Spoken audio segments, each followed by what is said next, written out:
few news. Republican Donald Trump has been declared the winner in Georgia, with 88% of the votes reported. The nation's 45th president picked up 16 electoral college votes against Democrat opponent Vice President Kamala Harris. At time of publication, the national race had not been called. Trump lost the state in 2020 by just 11,000 votes. At time of publication, he led Harris 2.4 million to 2.3 million. Historic levels of early voting likely played a role in flipping the state for the Republican.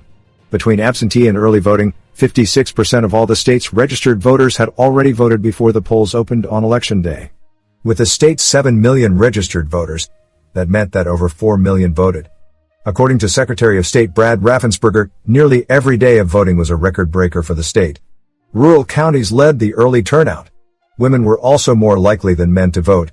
Black voters have long been a significant voting bloc for Democrats, but there have been growing concerns about Harris maintaining that vote. Georgia is considered one of 7 consensus battlegrounds. North Carolina was another nearing a conclusion, including having been called by some outlets. Of the last dozen polls out of the state reported by Project 538, the Republican led them all. While many were well within the statistical margin of error, he led some by as much as 3% to 5%. This year continues the trend from the past few elections of Trump outperforming the polls. According to Project 538's polling average, Trump was leading Harris by just 0.8% going into Election Day.